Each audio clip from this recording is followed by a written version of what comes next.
The wind across the steppe carried no mercy, only the smell of scorched earth and the memory of what men became when they believed their cause was written in the stars.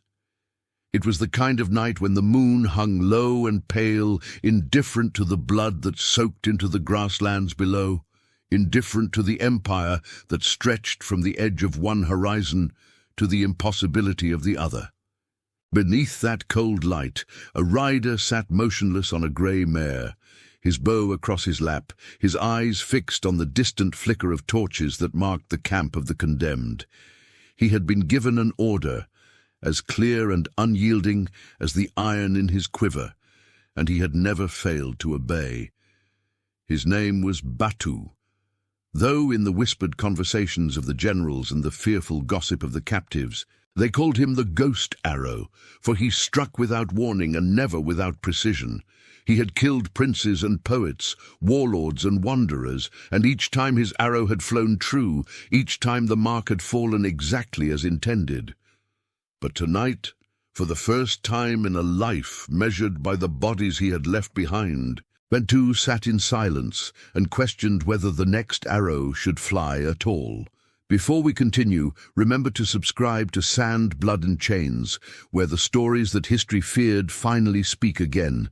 The order had come 3 days prior, delivered by a courier who rode with the exhausted fury of a man who had crossed 5 rivers and 2 mountain passes without rest. The message bore the seal of the Khan's inner council, pressed into wax the color of old blood, and the words inside were brief and absolute. There existed, in the crumbling remnants of a kingdom that had once dared to resist the Mongol tide, a family line that could not be allowed to survive, not because they commanded armies or held fortresses, but because their blood carried a claim, a legitimacy that might one day inspire rebellion among the conquered. The family had been scattered, hunted through desert and forest, driven into the margins of the empire, where survival was measured in days rather than years. Now only a handful remained. An elder woman who had been a queen, her daughter who walked with a limp from a wound that had never properly healed, and 2 young men, brothers whose faces still carried the arrogance of royalty despite the rags they wore and the hunger that hollowed their cheeks. They traveled at night, slept in caves, avoided villages where their faces might be recognized. But the Khan's reach was long, and his memory longer. And so Batu had been summoned and given the task that no other archer in the empire could be trusted to complete without error. He was to find them, and he was to end them, and he was to leave no possibility of the bloodline continuing beyond the next full moon. Batu had accepted the order without question, as he always did, because that was what soldiers did. And he had been a soldier since boyhood, since the day his own village had been absorbed into the churning machinery of Mongol expansion, and he had been identified as a child with a gift for the bow. He had been trained under the open sky, taught to shoot from horseback at full gallop, taught to judge distance by the quality of light and the behavior of grass in the wind. His instructors had been men who believed that mercy was a luxury afforded only to the victorious, and that hesitation in the execution of duty was the first symptom of weakness. By the time he was 15, Batu could place an arrow through the throat of a running deer at 200 paces, and by the time he was 20, he had used that skill to kill men who had never seen him, never heard the whisper of the bowstring, never known they were marked, until the arrow found them. He had been rewarded with rank, with horses, with the quiet respect of commanders who valued efficiency above all else. And so, when the order came to eliminate the last remnants of a bloodline that threatened nothing but the Khan's sense of completeness, Batu had prepared his bow, filled his quiver, and ridden west without looking back. But something had changed during those 3 days of pursuit. He had tracked them easily, following the signs they left in their desperation. Bent grass, disturbed stones, the faint ash of fires they extinguished before dawn. He had closed the distance carefully, keeping to the ridges and the shadows. observing them from distances that made them look like insects crawling across the endless grass. He watched the old woman lead the group with a dignity that age and exile had not eroded, watched the daughter who limped but never complained, watched the two brothers who took turns scouting ahead and gathering what meager food the steppe provided. And as he watched, something in Batu began to crack, a fissure in the certainty he had carried for so long, a small, quiet voice that asked a question he had never allowed himself to hear before. What empire was built by killing those who could no longer fight back? The first opportunity came on the fourth night. The family had made camp in a shallow ravine where a thin stream provided water and the walls offered some protection from the wind. They had no fire, only blankets worn thin by travel, and they huddled together in the darkness, speaking in whispers too low for Batu to hear. He was positioned on the ridge above, invisible in the night, his bow strung and ready, the first arrow already nocked. The moon was behind clouds, and the shot was difficult but not impossible. And Batu knew that if he released now, the old woman would die before she understood what had happened, and the others would scatter in panic, and he could pick them off one by one before they reached the safety of the next valley. It was the perfect moment, the kind of moment that defined a career, the kind of moment that he had executed 100 times before. But as his fingers tightened on the string, as his breath steadied, and his mind calculated the angle and the wind, something stopped him. Not doubt, not yet, but something quieter, something that felt like the memory of a life he had never lived, a life in which orders could be questioned and mercy was not synonymous with failure. He released the tension in the bowstring slowly, lowered the bow, and watched as the family below drifted into uneasy sleep, unaware of how close they had come to annihilation. The next morning, Batu followed at a greater distance, telling himself that he was waiting for a clearer shot, a moment when all 4 targets would be visible and he could complete the task with maximum efficiency.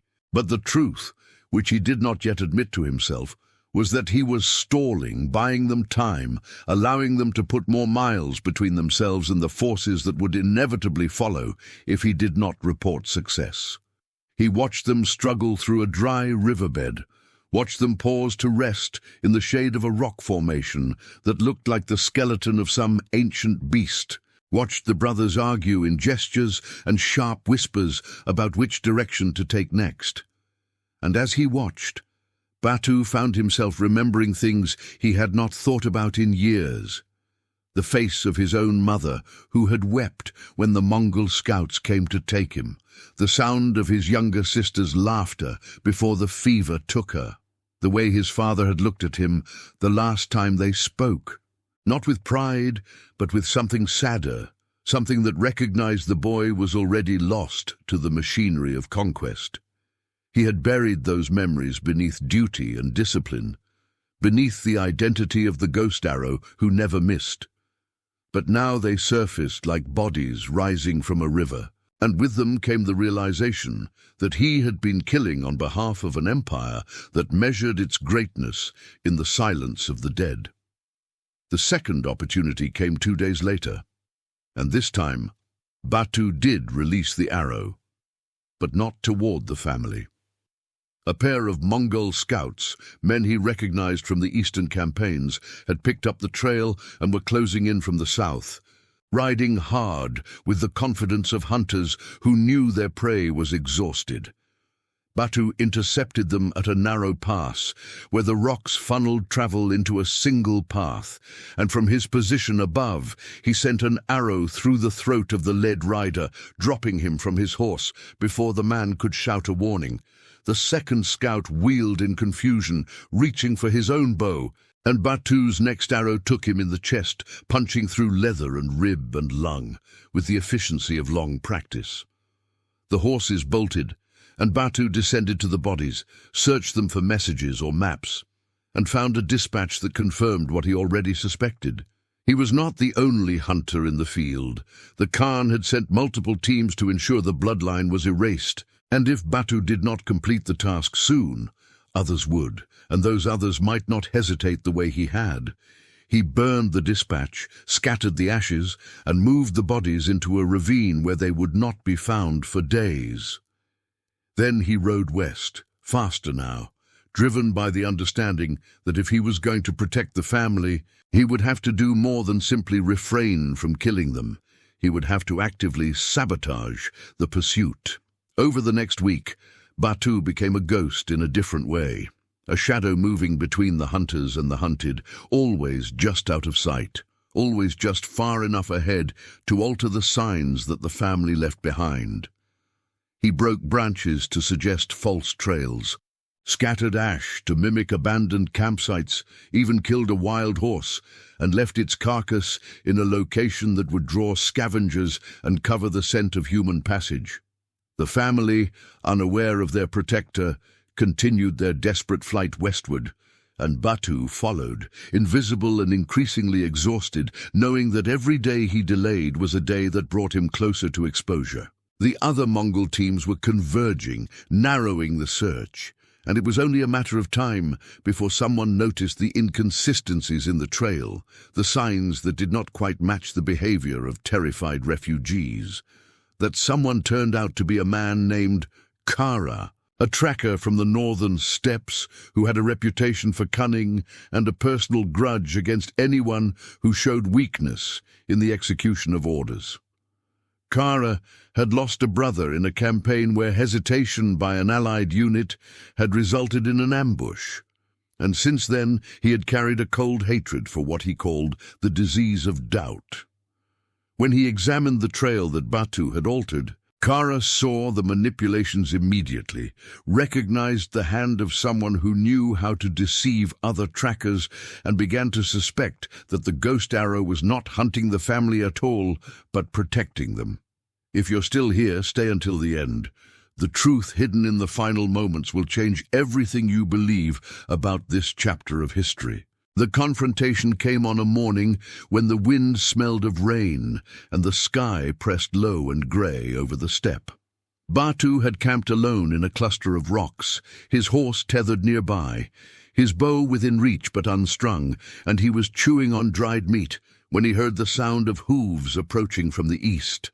He stood slowly, recognizing the rhythm of the gait, the single rider moving with purpose rather than haste, and when Kara appeared over the rise, Batu knew that the moment of reckoning had arrived. Kara dismounted 20 paces away, his hand resting on the hilt of a curved knife at his belt, his eyes cold and appraising. He did not shout or accuse, did not waste time with threats or demands, but simply asked a question, in a voice that carried the weight of certain knowledge. Where is the family, and why are they still alive? Batu considered lying, considered claiming that the trail had gone cold, or that the family had been killed by bandits or wild animals, but he knew that Kara would see through any deception, and so instead he met the tracker's gaze and said nothing, offering silence as both admission and defiance. Kara smiled, a thin expression without warmth, and said that he had suspected as much, that the ghost arrow had grown soft, that mercy was a disease that spread like rot through wood, weakening what had once been strong. He said that he would report the failure to the commanders, that Batu would be stripped of rank and likely executed as an example, unless Batu redeemed himself by completing the task immediately, right now, before the sun set on another day of disobedience. Batu looked past Kara, toward the western horizon where the family was traveling, and he felt the weight of everything he had become pressing down on him like a physical force. He thought about the years of obedience, the countless deaths delivered without question, the identity he had built from duty and precision, and the approval of men who valued him only for his ability to kill. And he thought about the old woman who walked with dignity despite her exile, the daughter who limped but did not falter, the brothers who argued but protected each other, and he realized that if he killed them now, if he bowed once more to the machinery of the Khan's will, he would lose something that could never be recovered, some final fragment of himself that still remembered what it meant to choose, to act not because he was ordered, but because he believed it was right. He looked back at Kara, and said very quietly that he would not complete the task, that the family would live, and that if Kara wished to report him, then that was Kara's choice to make. But Batu would not be the instrument of their death. For a moment, the only sound was the wind moving through the grass, and then Kara drew his knife, not in a sudden lunge, but with deliberate intent, and said that if Batu would not do his duty, then Kara would do it for him, and Batu would die here unremembered and disgraced, while the bloodline was erased as it should have been from the start. The fight was brief and brutal. Two men who had been trained by the same empire now turned against each other in the empty space between obedience and rebellion. Kara was fast, his blade seeking Batu's ribs and throat with the economy of a predator. But Batu was faster, his hands moving with the same precision he brought to the bow, deflecting and countering, turning the knife away and finding openings in Kara's defense. They grappled in the dust, neither speaking, neither wasting breath on curses or justifications, and when Batu finally got his hands on Kara's wrist and twisted, forcing the knife free, he did not hesitate. He drove his own blade, taken from his belt in a motion so practiced it seemed inevitable, into the space between Kara's ribs, angled upward toward the heart, and held it there while Kara's eyes went wide with surprise and then empty with death. Batu pulled the knife free, let the body fall, and stood over it for a long moment, breathing hard, knowing that he had just crossed a line from which there was no return. He had killed before, many times, but always in service to the Khan, always with the justification of orders and empire. This was different. This was murder in the eyes of the men he had once called brothers, and it meant that he could never go back, never report success, never reclaim the identity of the ghost arrow who never missed. He was now something else, something the empire would hunt with the same relentless efficiency it brought to all its enemies. Batu burned Kara's body on a pyre built from dried grass and driftwood, a small concession to ritual in a world that increasingly seemed devoid of ceremony or grace. He watched the smoke rise into the grey sky and thought about what came next, knowing that the family still needed protection, that there were others like Kara on the trail, and that his only path forward was to ensure their escape, even if it cost him everything. He cleaned his blade, saddled his horse, and rode west once more, pushing harder now, driven by urgency and the understanding that he had perhaps 2 days, maybe 3, before the other teams converged and the window of opportunity closed forever. He rode through the night, through terrain that shifted from grassland to broken hills, to the edge of a forested valley that marked the beginning of territories less securely held by Mongol forces. The family was close now, perhaps only a half-day ahead, and Batu could see signs of their passage in the bent saplings and the disturbed earth near a stream where they had stopped to drink. He knew their destination, had guessed it from the direction they traveled. A fortified monastery deep in the forest, a place that had negotiated a fragile autonomy by paying tribute and sheltering refugees who posed no immediate threat to Mongol interests. If the family could reach the monastery, they might survive, might fade into the protection of stone walls and monastic diplomacy, might live long enough for their bloodline to continue in obscurity rather than die in the spectacular annihilation the Khan had ordered. But between the family and the monastery lay a final obstacle, a narrow pass through a ridge of stone that funneled all travel into a choke point where visibility was good and ambush was easy.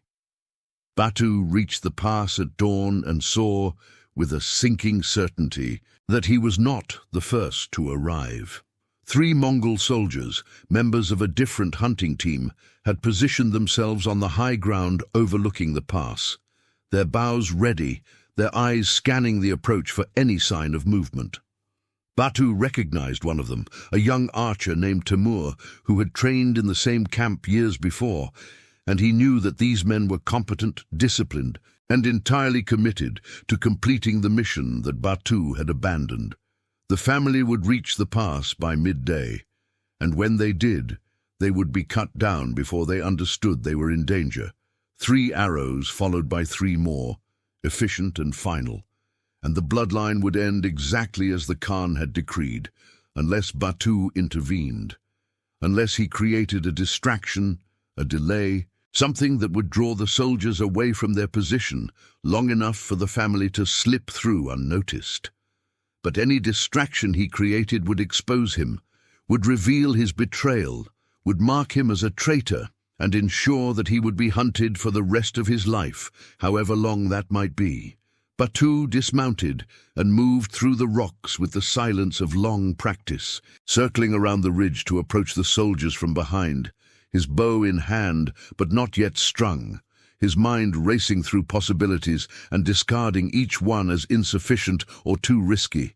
He could shoot them from hiding, but 3 targets at once was difficult even for him, and if he missed one, the alarm would be raised and reinforcements would come. He could try to talk to them, to convince them that the family had already been killed or had escaped beyond reach, but they would demand proof, and he had none to offer. He could create a rock slide, but the pass was too stable, the stones too large and too well settled to be moved without noise that would alert everyone within a mile.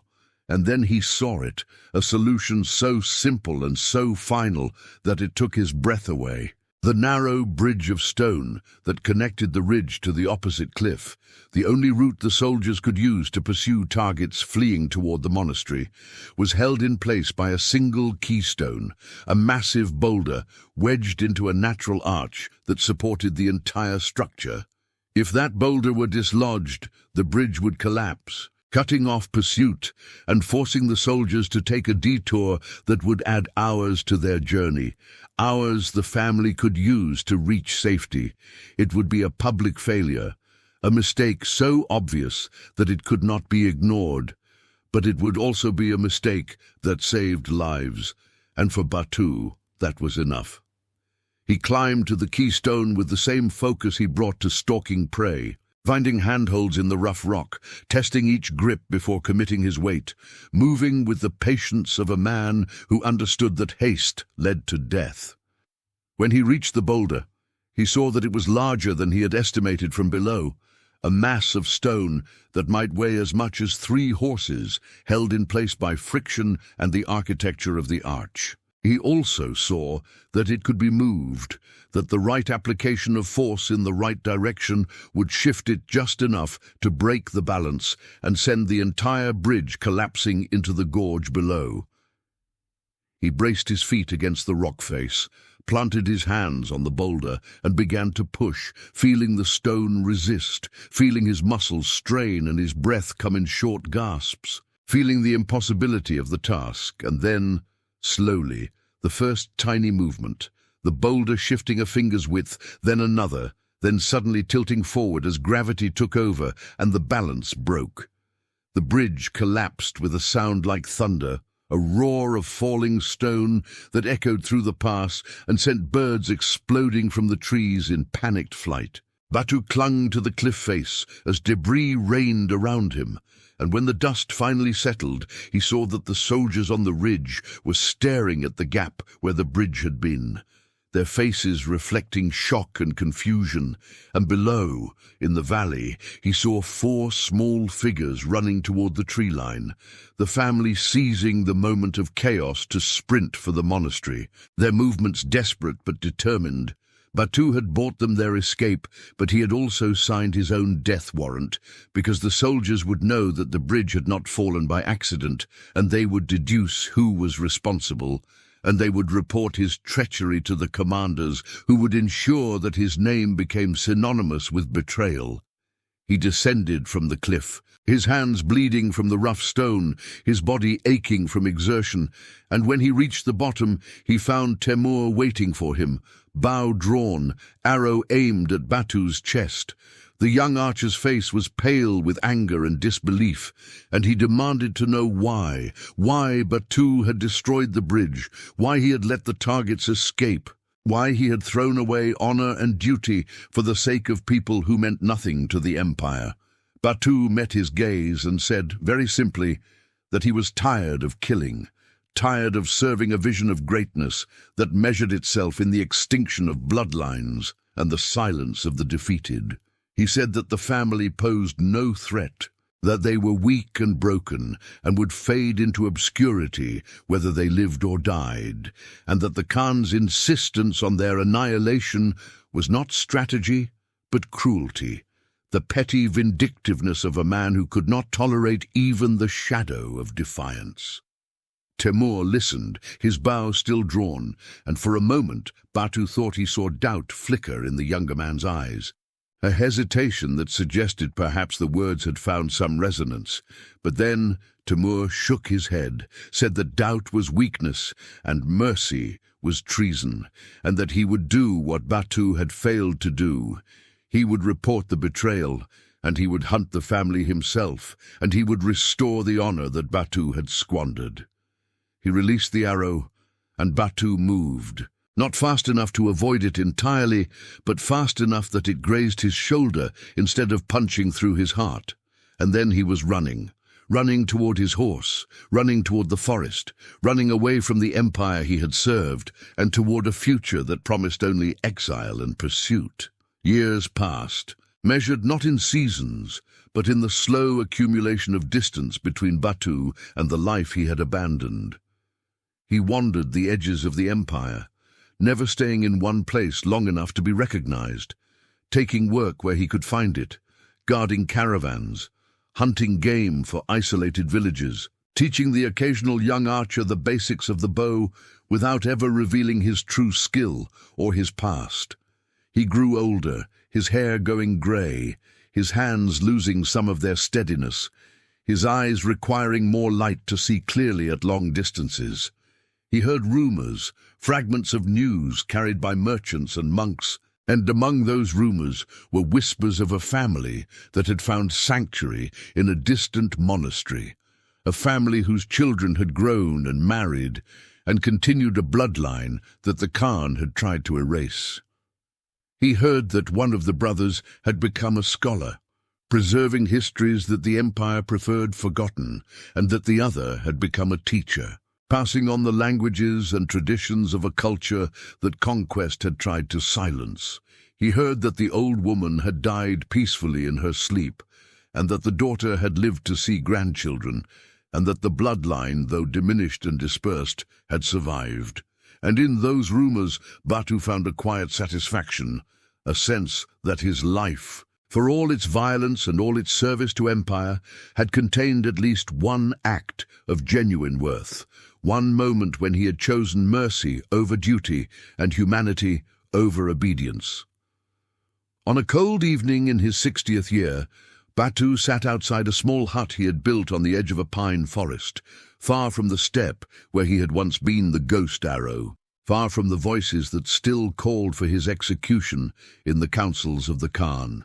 He was cleaning his bow, an old habit he had never abandoned, when he saw a figure approaching through the trees, a young man perhaps 20 years old, with a face that carried the unmistakable features of the bloodline Batu had protected. The young man stopped a respectful distance away and asked if he could sit, and Batu nodded, curious but cautious. They sat in silence for a time, and then the young man said that his grandmother had told him stories before she died, stories of a night when the family had been fleeing through a mountain pass and had heard the sound of a bridge collapsing behind them, a sound that had saved their lives by cutting off pursuit.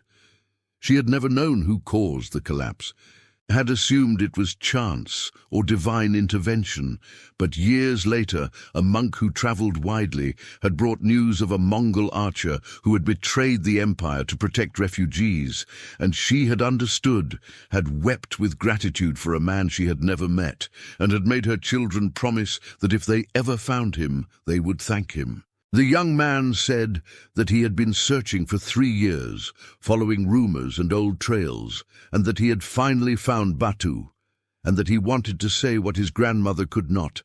Thank you for seeing them as people rather than targets, for choosing their lives over his own safety, for proving that even in an empire built on conquest and cruelty, there were still individuals capable of mercy. Batu listened to the words and felt something break inside him, not in pain, but in release, the last barrier of guilt and doubt crumbling away to reveal a truth he had carried for decades but never fully acknowledged, that his life had meaning not because of the arrows he had released, but because of the one he had refused to let fly. Not because he had served the Empire perfectly, but because he had defied it when defiance was the only honorable choice. He told the young man that he needed no thanks, that what he had done was simply what any person should do when confronted with the choice between following orders and preserving life, and that if his actions had allowed the bloodline to continue, then that was reward enough. The young man smiled, pulled a small bundle from his pack, and handed it to Batu. Inside was a book, hand-copied on fine paper, containing the history of the family and the cultures they represented, the very history that the Empire had tried to erase. The young man said that it was a gift, a way of ensuring that Batu understood the fullness of what he had saved, not just lives, but stories. Not just a family, but a connection to a past that would have been lost forever. Batu accepted the book with hands that trembled, not from age, but from emotion, and he opened it to the first page and saw the dedication written in careful script. For the archer who hit every mark except the one that saved us, and in missing found his truest aim.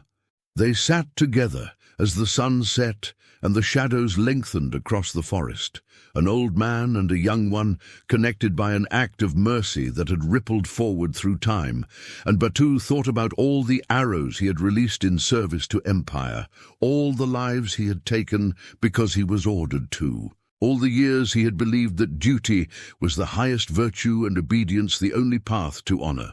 And he thought about the one arrow he had not released, the one shot he had refused to take, and he understood that in the vast accounting of a life measured by violence, that single refusal mattered more than all the precision that had come before, because it had been a choice made not from fear or weakness, but from the recognition that some things, mercy, compassion, the refusal to extinguish a light simply because it was convenient, were worth more than the approval of conquerors or the rewards of empire. The young man eventually stood, thanked Batu again, and walked back into the forest, disappearing among the trees as silently as he had come, and Batu remained sitting outside his hut, the book open on his lap, the wind moving through the pines above, and for the first time in decades he felt something close to peace. The knowledge that despite everything, despite all the death and all the destruction, he had managed in one crucial moment to be more than a weapon, more than a tool, more than the ghost arrow who never missed. He had been, however briefly, simply human. If this story moved you, subscribe to Sand, Blood and Chains. Here, the forgotten truths of the ancient world live again, no matter how hard history tried to erase them.